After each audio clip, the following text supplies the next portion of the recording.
大家好，小胖又来给你们讲故事了。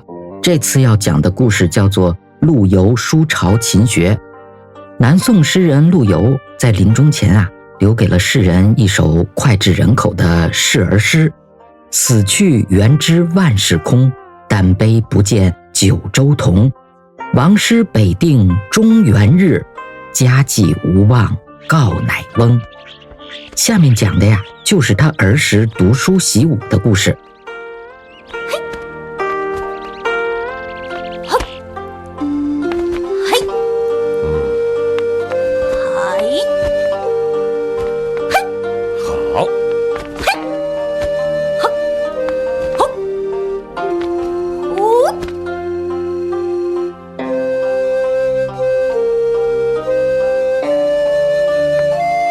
陆游，怎么这么多书，简直不像人住的地方，像个窝。父亲，您刚才说的是什么？我说你住的地方像个窝。好，我的住房就起名为书巢。喜鹊在树上结巢，燕子在梁上结巢。古代虽有巢室，因为那时的人还不会修房子，洪水泛滥，地上住不成，只好结巢而居。你现在有房子可住，怎么能叫巢呢？在我的屋子里，床上枕的是书，柜子中装的是书，面前堆的也是书，一眼望去都是书，叫书巢不是很好吗？好，那你就在这书巢里发奋读书吧。可是武艺也不能荒废。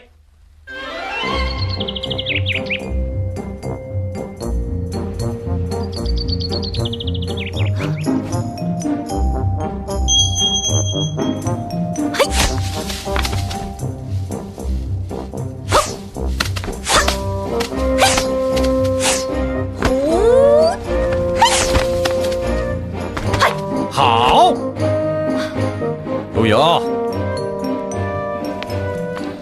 父亲，你的诗书和剑术都大有长进。走，我要给你看一件东西。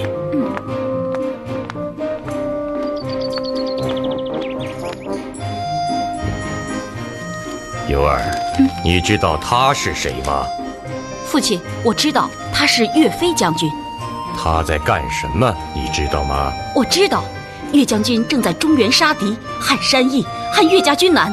金兵见了岳家军，都闻风丧胆。岳家军节节胜利，一直打到了诛仙阵，是吗？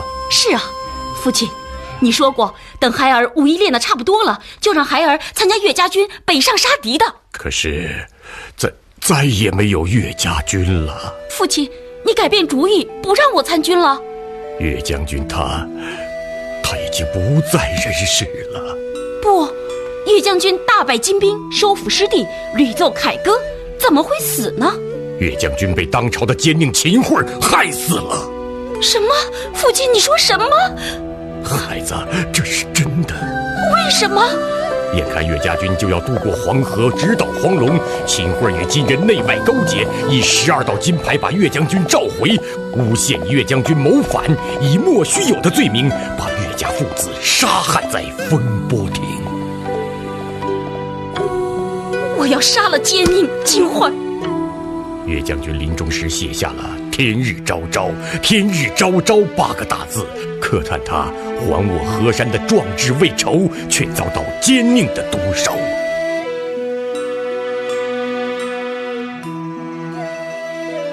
天日昭昭，天日昭昭。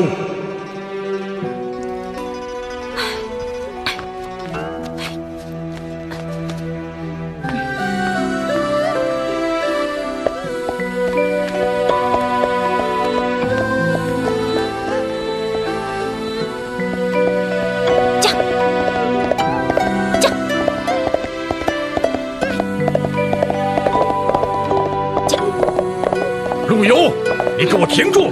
父亲，你为什么要拦住我？孩子，你深更半夜，只身一人，单枪匹马要去哪儿啊？我要去杀了秦桧奸贼，给岳将军报仇。就你一人能杀了奸贼吗？就算你能杀了他，就能救国吗？你想想，如果不是当今皇上苟且偷安，一心求和，秦桧他能得逞吗？我连那个昏君一起杀了。孩子，你还太小啊。不，我不小了，我非去不可！呀，慢！看来我用言语很难说服你了。好啊，如果你能比过我，我就让你去；如果比不过，那就给我回家练好本领再说。比就比，嘿，嘿，嘿，嘿，嘿。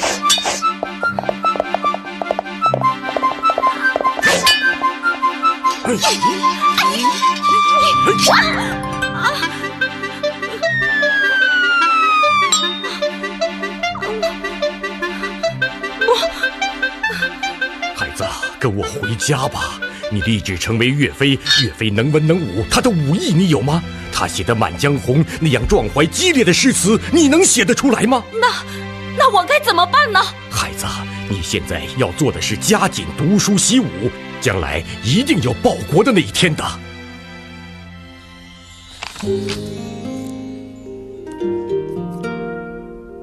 孩子，你现在要做的是加紧读书习武，将来一定有报国的那一天的。上马击狂胡，下马草军书。好。父亲，您怎么过来了？尤儿，你说说为什么写这2句诗呢？父亲，当今国难当头，奸佞横行，我只有好好习武读书，上马则练习剑术，下马则习读兵书，长大了一定要报效国家。好，你终于明白了，你是个有志气的孩子。陆游没有辜负自己的誓言，他一生戎马，把毕生的精力和热血都贡献给了光复河山的事业。同时，他一生辛勤创作，共创作了9000多首诗，是我国古代最多产的诗人。好了，今天的故事就讲到这里。如果您喜欢的话，欢迎订阅、评论和转发。我们下集再见。